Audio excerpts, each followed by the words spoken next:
And the last topic, which I didn't write here, which I just remember now, is UFOs. Man, I just feel like what we hear from everybody, and it's been frustrating me a lot, is like I'll see these reports on YouTube, I'll see these people do independent reports, I'll see things in, now we have hearings in Congress of, but it's always like, I've heard from X, I've heard from Y, it's always like one level away. Like, why can't we just get like photos? Why can't we just be like, all right, if we have these things, just show it to us, or like the person that's there that's apparently holds the gates to all these things. Like, who are these people? Just bring it out. That's it. Just do it, because it's like, just do it.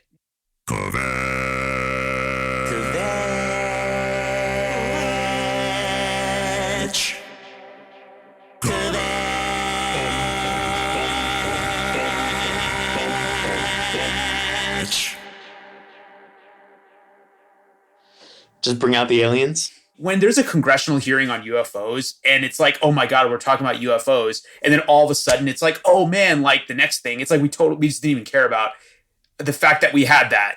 There was a week, 2 weeks, maybe a month where UFOs were just all the topic that everybody was talking about. And now it's nothing. You still probably see people talking about it on social media or whatever, but everybody was talking about it for at least a week, and now it's just gone. Oh, dude, totally. And the thing that's crazy about that is I think we've been conditioned to think that it's so absurd that we can't even take it seriously in our heads. Like, we've been conditioned to believe like, oh my God, aliens, like, ha ha ha, blah, blah, blah, like joke. Like, and I don't think anyone's going to take a conversation seriously anymore. We have to have someone official come up and be like, bro, we got aliens. Here's the photos. Like, and then I think we'll be like, okay. Like, then we'll pause and get the reaction we were supposed to have. But we hear this thing going back and forth. And when people hear the word UFO, it's just hard to take it seriously still. We've been conditioned to think that way. Well, I don't know. It's interesting because it's possible that we won't react that strongly just because we've already heard the rumors and now it's just real. And we say, well, maybe it was obvious and maybe it's just okay. And we'll go on from there. But see, that's all the more reason to let it out, right? Like, it's like our reaction isn't going to be as scary as I think most people think it will be. Or the alternative reason is maybe, there's some really advanced technology that we want to keep hush hush and not let other people know that we have it. But I don't know. This is something that needs to be shared with the scientific community, because if unlocking this technology means unlimited energy, or it means travel in highly efficient levels, like why are we blocking that? I mean, you have people at SETI like toiling away and like for hours and hours staring at satellite signals, when if we have it right here, it's like you could eliminate all their pain like that, and you have just put it out there like, hey, we got aliens, maybe you're having conversations with some interstellar, I don't know, who knows. But I mean, the stuff I've seen goes from like pretty like okay, realistic to like, this thing on I call Gaia that you can order, where they're talking about some interstellar order of different beings it gets out there, right? Like you're really into this this UFO stuff. I've been diving in because I mean, I'm someone that wants to, like, I've conceptualized and thought about aliens visiting Earth, about astronomy, about all these different concepts about our humanity and why we exist. And like, the UFO topic's always been something that I felt, okay, like this, there could be a thing out there, but I feel like it was never legitimate to talk. I mean, I wasn't scared about talking about it just because I'm not a scientist, so like it doesn't matter. But I just feel like I'm okay talking about it, but it's still a subject where if you bring it up, it's like, oh man, now we got to put our tinfoil hats on. Like, here we go. But I think now that it's in the Pentagon, I mean, there's more legitimacy, but it's still, we need to see it. We need. I think if there's any president who will randomly decide that now is the time to release the UFO files. I think we got the president here right now that'll do it. Like, Oh we've God. got the UFOs. They've never seen anything like it. Oh, whatever. I don't. My Trump impression is not very good, but I would personally rather have a different president reveal. You don't get a choice. I don't get a choice. It's whoever does it, right? But what if we find out that sentient life is very rare in the universe? It behooves us to protect ourselves because we're very precious, right? Like there's not that many sentient beings, or it's very rare, or for some reason they eliminate each other because of, you could see the obvious evidence of what's happening now, to like maybe in their advanced forms, they just end up eliminating themselves, right? Like that's an interesting point. Like the precious aspect of it, where if maybe we find, there's so many different possibilities here. It's possible that there actually are no other sentient beings in this universe, and we're the only ones, in which case we are very precious, and we should try and make sure that we preserve ourselves, which goes to your other point about climate change. We should preserve ourselves, our planet. And if there are other species out there, well, man, there's so many things. One is it might bring us more peace in a way, because it'll bring us more ambition, maybe. It could bring us more peace because it could be a shared enemy. I don't want to say that they're an enemy, but it's like something more to band together, like as a world, as opposed to we're all fighting each other for many reasons. But now if we see there's some ominous, not even enemy, but just a thing, an unknown up in space, then we might use that as an inspiration to do more, to do better, to improve everything about ourselves, to both protect ourselves and to go and find them.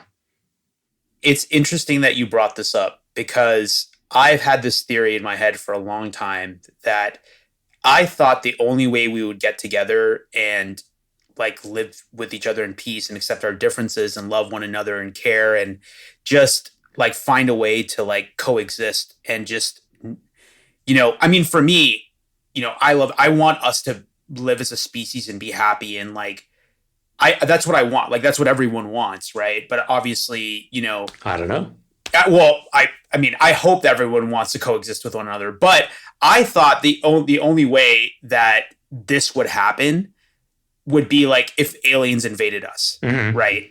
And if aliens invaded us, then that would give us an impetus to come together. Absolutely. Right? And fight. But now I actually don't believe that anymore, because I thought COVID was going to be that moment where it's like, okay, we have a virus that affects everyone. Doesn't matter what you look like, doesn't matter where you are. If you're a human and you got blood running through your veins, the virus doesn't care.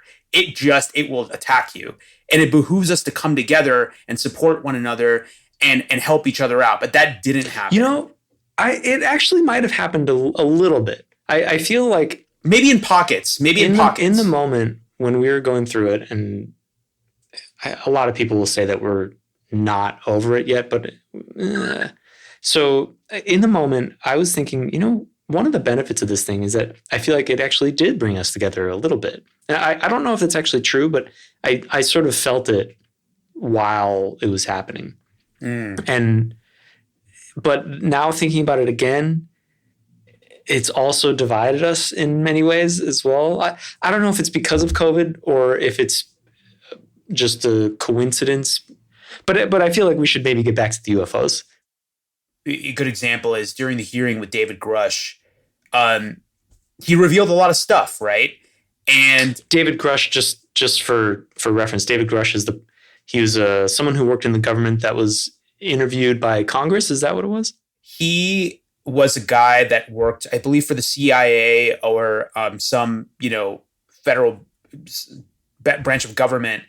And he went on a interview on Newsmax, and he'd revealed all these things about, we have we've had UFOs in our possession. It came with biologics, like all these things that were just whoa. And it apparently he claims to have viewed documents reporting a spacecraft of alien origin that was recovered by Mussolini or Mussolini's government in 1933. wait, what? Okay, I don't know about this part, but he's a legitimate person that worked for the CIA, that he's not just some random person that's saying this. Yeah. And so they had a hearing in Congress about it, and he reiterated all those things during the interview. And then when they asked him some more specific questions, he's like, "Oh, I can't talk about that in a public forum. I can talk that in a private forum." But see, my question is bring whatever's in that private forum to the public. There are a lot of different levels to this. This Grush guy, is he still employed? Like, is this? No, he left. He left, or he was fired?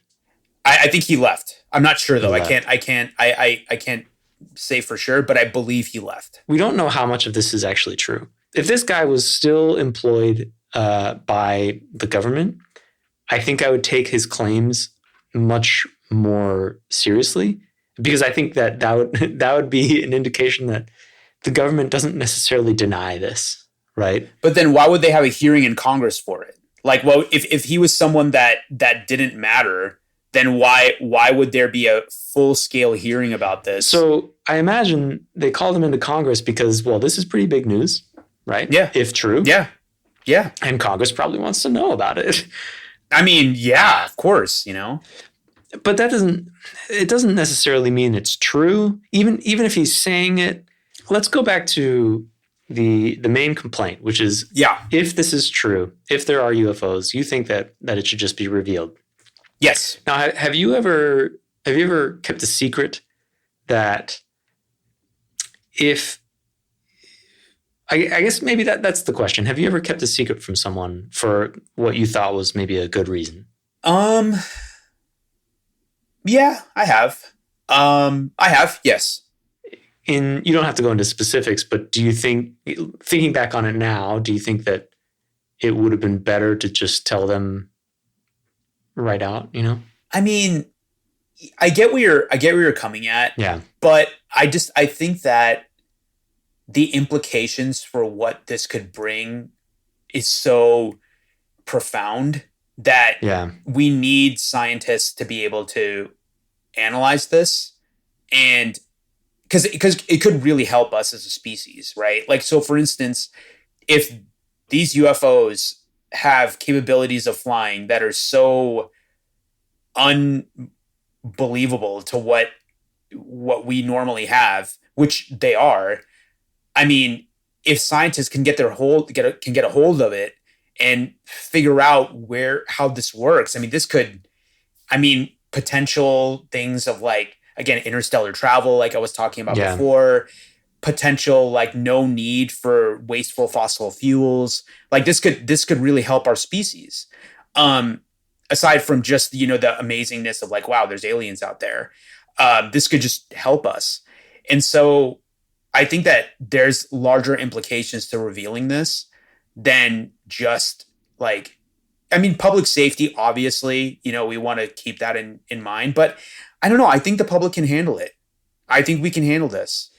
We might be able to. How did we react to the news in the moment? Do you remember? It was actually, like, from what I remember, people were just joking about it on Instagram. Like, it wasn't even like people were just joking about it. Again, we're so like trained to think that it's absurd that our brains can't like comprehend the reality of that. It's just too big, like the fact that there's other sentient beings out there that have the capability to build something that is far more advanced than anything we could ever think of. First of all, it's a little scary because if they wanted to, they could eradicate us like that, right?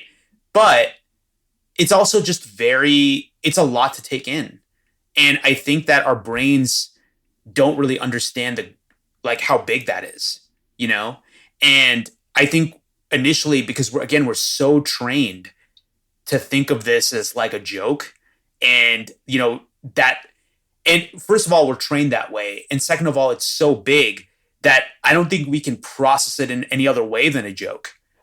I think there are many ways we could process it. I think it's so. That's true. That's true. Well, I think we can process it as a joke in reaction to the way that we received the information this time. Mm-hmm. Some whistleblower who went into Congress, maybe. Just like think about it, right? What if you worked for the CIA, right?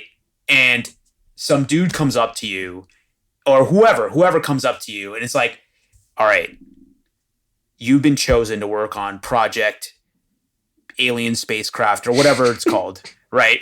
You've been chosen to work on Project XYZ. And let me give you a briefing of what this is. And they tell you, this is a spacecraft not of human origin. We know how, like, just kind of spills it all. Like, think about, like, what would be your first reaction? That'd be pretty sweet. It'd be pretty sweet, right? And then you see it, and you're like, I mean, just imagine, right in front of you, you have an alien, a craft that is not built by the hands of any human on Earth, right? It is just some being we can't even conceptualize. And it works in a way that we've never seen before. We've never figured out. And you notice that, hey, this can really change everything. Mm-hmm. But me and maybe like 5 other people know about it. I think at some point, a part of you, just as a human, is probably going to be like, this could change. This could really do something for us, right? That's true, but you can just bring in the scientists who need to go and study this stuff. You can bring in the people to reverse engineer the technology. You don't have to tell the public, right? True, but again, I don't know. There might be a hidden layer of scientists that I don't know of, but like the scientists that I see, watched, heard, I feel like these are the ones that need to know, but they don't know.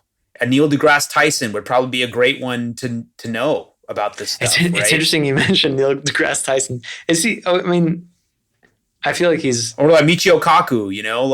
Yeah, I feel like you'd want to bring in someone else. You'd bring in the people who are going to be working on the actual thing, as opposed, and then eventually the Neil deGrasse Tyson is going to come in and explain it to the public. I mean, I hope that's what's happening. If there is a thing, right? I hope that we're bringing in scientists that know about this that maybe can't talk about it, but I hope so too. And if we're as good as we think we are, then I think we're doing that. If this is true. I mean, so let's say we get real hard evidence, and let's say we get a picture of an alien spacecraft. Wow. So we have pictures of aliens, quote unquote.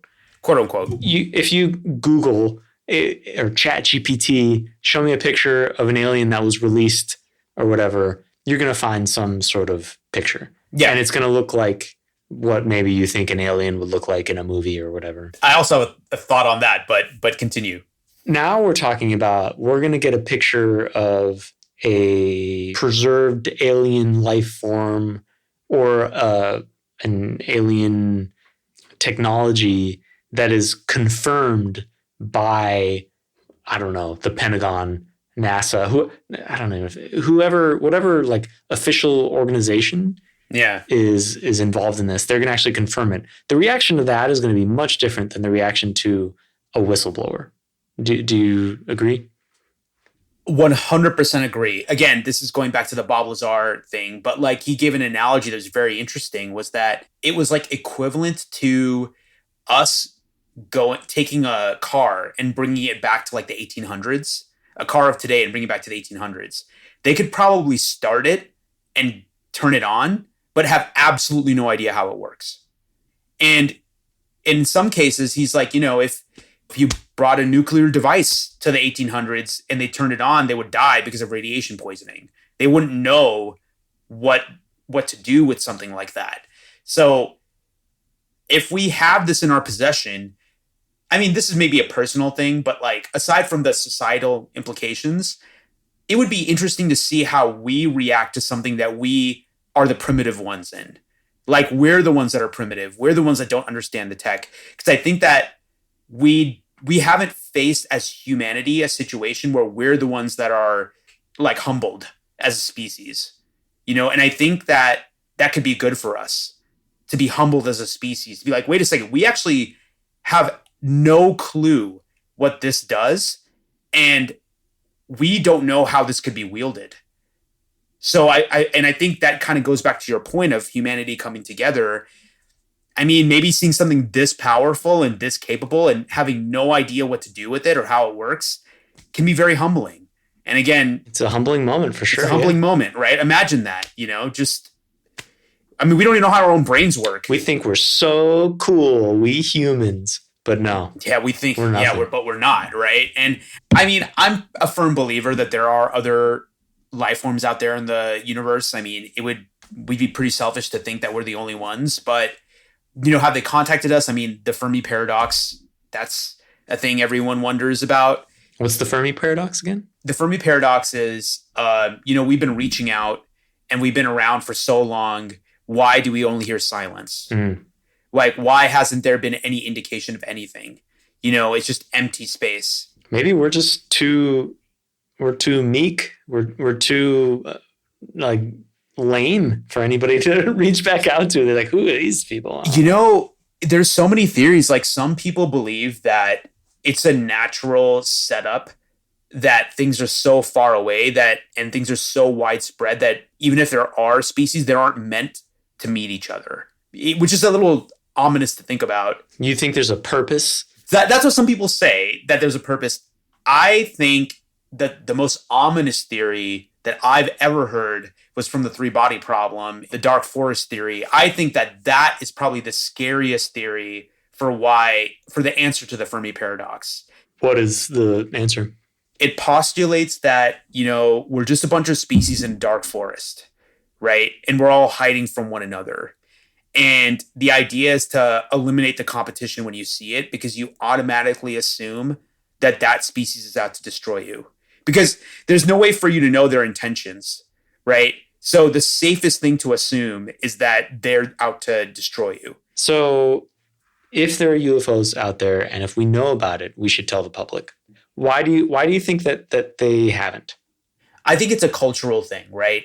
The analogy I give is, when there's like a fight happening, right? Or something is going wrong, and you have a group of people that are just watching it happen but doing nothing, right? And you have one person that comes out and tries to help, but then the rest are just watching. The Good Samaritan law.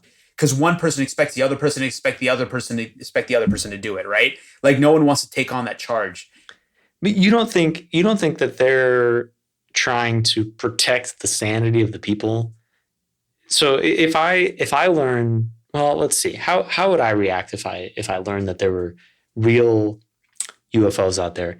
I would be very intrigued and very interested, very curious about what these beings are like, what their technology is like. I think for me, I would be interested in the technology a lot. I don't think I would panic, but I think there are some people who would absolutely panic. Yeah, I agree with that, but I guess maybe my faith in humanity has over time dwindled. So like, I do feel like you're right that maybe now, if any time, is like, it has revealed more information on how we would react to certain things. Well, we had a pandemic and people overbought toilet paper and all. True. We're destined to panic, even if it's not everybody. There's going to be a subset of people that will panic, and it likely won't be pretty. Now you're bringing up a good point, because you're making me think about this a bit more, because I think that the older, like, maybe 10 years ago, maybe more, like maybe 15 years ago, me would have been like, yeah, we're going to be fine. We can handle this. Like, it's fine. But, as years have gone by and I've just like witnessed so many things, I'm now calling into question whether or not we'd be able to handle something like this maturely. And I'm more pessimistic than optimistic about that. And trust me, I'm someone that is just, me, like, optimistic, want to believe in these things, all that stuff.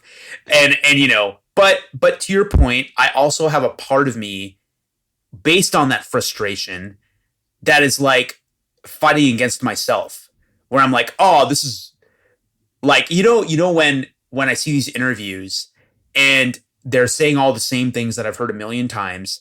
I'm like, then where's the evidence? So I'm almost like getting mad at myself because I want it to be true, but I'm also fighting against like, there's no evidence.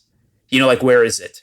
So it's almost it's a battle within myself of like, oh, I see all these things. This is crazy, but there's really no evidence.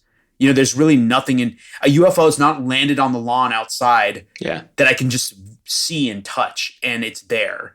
So I'm with you on that. It's a battle that I have within myself, and I just these just childhood wants of us to be able to travel the stars and have that level of technology. I think that it's rooted there too, right? Because if we understand how UFOs work, we contact aliens, we figure out all these things. I mean, that could get us to that future faster while I'm still around. So I'm like, oh, I want to be able to see that while I'm around, and a little bit of that hope is kind of in there. I think that's what drives a little bit of that. It drives the hope and the complaint, and maybe, I don't know, like it brings some enthusiasm to our, some form of, again, a way for us to come together, right? And find a common ground in a way in the end of the day, I'm looking for us to just survive as a species and live and work together and get to this utopian Star Trek situation where, we're traveling the stars. We all look, think, believe different things, but love and hug one another. And we're able to just explore different planets and different areas while having home bases and just being able to exist peacefully, and I feel like if we have access to these technologies that don't allow us to fight for things and allows for abundance on an equal basis, then we can get closer to that future. And if we have technology that allows us to do that, then let's get there. Let's talk about it. I think Star Trek was honestly way ahead of its time. I think that idea of like, I mean, aside from us meeting evil aliens, I don't want us to do that. Yeah, they still had wars. They still had wars, but but the species themselves, right? Like, the thing that I remember on Star Trek was they had this perpetual this machine where you just have to ask it a question. It could make something for you, whatever you wanted. It could just create it, right? And that reduced any form of greed, right? Because all you do is go up to that machine and you're like, I just want this, and it makes it for you. Yeah. Right. I mean, so, and the only goal was to explore the stars, learn, study, come together as like a species and as multiple species and just live together in a peaceful way where we can learn from one another. Right. Like, obviously it's not, we're not going to be without conflict. I mean, that's going to exist, but I would want the diff of all that stuff to be peace in the end. So I feel like if we can find a way to share or we can find a way to make things that are not abundant more abundant through technology and through the revealing of these things, then we reduce more of that scarcity, and therefore we reduce the anger, the fear, whatever that causes, and we can work together, because we're all on the same playing field. Yeah. Yeah, I think you're right. I would love that, Sounds pretty good. So, if there's a way to reveal that, then that'd be great. Get us closer to that world. Well, that's a very honorable goal. And I hope. I just want love and peace, man. That's where I'm at. I want us to come together. I want us to give each other hugs. I don't want us to fight. I think we're more similar than we are different if we just have conversations with one another. If we can just not be afraid of one another's presence and reveal each other to one another and talk, I think we find that we're more similar than we are different.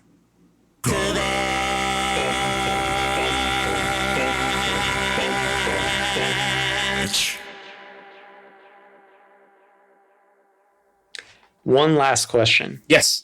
To end this topic and this particular episode before we go on to the next subject. Do you think we are more similar than different to the aliens? Oh, what a great question. Okay, so I'm going to answer that in a multifaceted way. in order for me to answer that question, I would have to assume that aliens think like humans do. So I think the thing is, we assume that aliens are motivated and conceptualize things in the same way that we do, when they could conceptualize things in a way that we can't even think about. For instance, they may see things in 4D and we may not even be able to conceptualize what that looks like, right?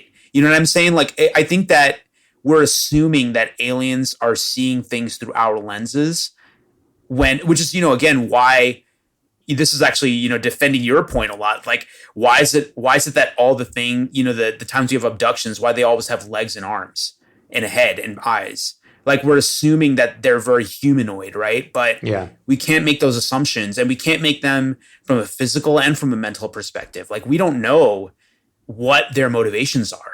Maybe the word motivation doesn't even exist in their vocabulary.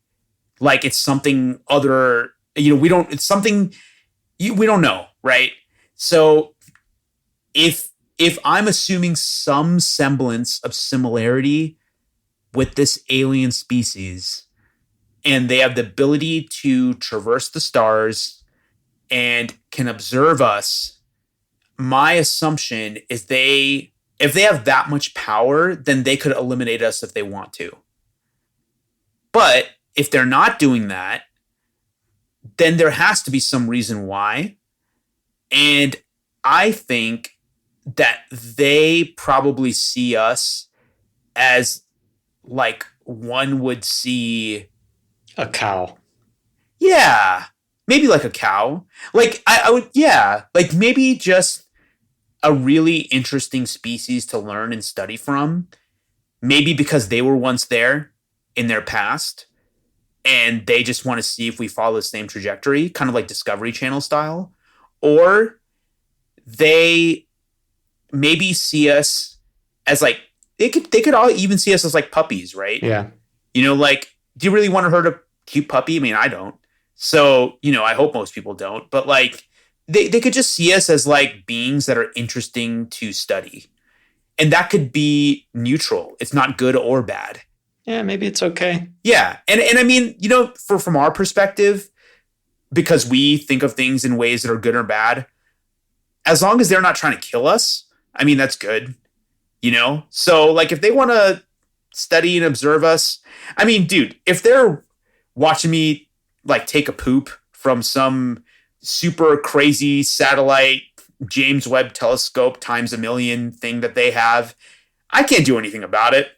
But if they find it interesting, then great. All right. I mean, I can't do anything about it, but like, it's like, okay, a bunch of aliens are watching me poop. Like, sure, your poops are very interesting. I don't know what they're thinking. Like, who knows? But for me, I would just hope that whatever I think, again, because I'm being optimistic, I think they're just looking at us as species that are interesting to watch. Yeah. And if they wanted something from us, then they don't need it because they can travel at speeds that are way fast. So like, there's nothing they would need from us. Yeah. It's like, what could we give them that would be useful other than just like, oh, okay, let's just look at these things. And that's it. They could be just ones staring at us perpetually for like 10, 15, 20, hundreds of years, just staring. We don't even know, right? Why? We don't understand, because our brains would think that that's absurd. But from their perspective, it's useful. We don't know.